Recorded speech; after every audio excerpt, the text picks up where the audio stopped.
It's funny how the word crush sounds so soft and sweet, like something lighthearted and innocent, like butterflies fluttering around your stomach, like doodling someone's name in the corner of your notebook, like rewatching that 5-second moment when they looked at you and smiled.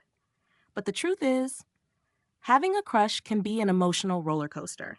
One moment you're daydreaming, the next you're overthinking a seen message on your DM. Been there? Yeah, me too. I think crushes have this magical way of bringing out the dreamer in all of us. Even if you're the most logical person in the room, one smile from them and boom, you're writing imaginary rom-coms in your head. You start noticing the tiniest details. The way they laugh, the way they tuck their hair behind their ears, the playlists they post on Instagram stories. Suddenly you're like, whoa, we both like indie music and rainy weather, meant to be? It's cute, it's chaotic, and it's oh so human. But let's be real, having a crush can also mess with your head. It makes you wonder, should I text first? Was that hug longer than usual? Are they into me or just being polite? And if things don't go the way we hope, it can leave you feeling, well, crushed. And then there's ghosting. Woo. That one stings, doesn't it? Ghosting isn't just someone disappearing from your texts. It's the echo of silence after days or weeks of good conversations. It's refreshing your inbox, rereading the last message, wondering if you said something wrong. It's confusing, frustrating, and let's be honest, kind of disrespectful. I don't think people talk enough about how painful ghosting can be. It messes with your self-worth. You start questioning your value, thinking, was I too much? Not enough? But here's the truth. Someone disappearing without a word says a lot more about them than it does about you. Healthy people communicate.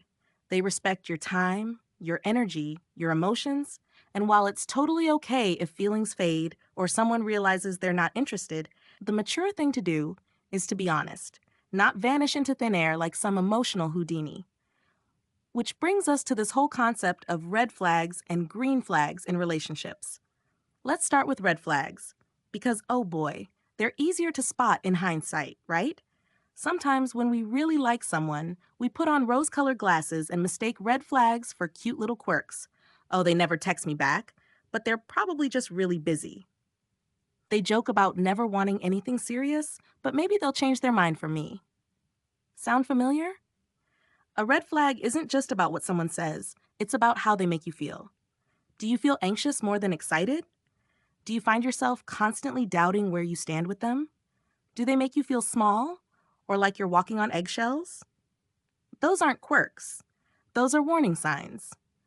On the flip side, let's talk about green flags because they deserve way more hype. Green flags are the little things that signal emotional maturity and genuine care. Like when they remember something you said in passing, when they check in after a tough day, when they make you feel heard, respected, and safe. A green flag is someone being consistent, not just when it's convenient. It's someone who doesn't play games with your feelings. Someone who communicates clearly, apologizes when they're wrong, and doesn't make you guess if they like you. Spoiler alert, if you're constantly guessing, that's probably your answer. And here's a big one. Green flags also include how you feel about yourself when you're with them. Do you feel more like yourself? More free? More goofy? More grounded? That matters. You deserve someone who brings out the best in you, not someone who drains your spark. I think so many of us, especially in this digital dating world, get caught up in chasing people who give us crumbs. A like here, a reply there, a streak of dry texts followed by one flirty message that pulls you back in. But you're not meant to live on crumbs. You deserve the whole cake, the plate, and someone who will bake it with you. And let's talk about crushes that don't become anything, that just stay in your heart.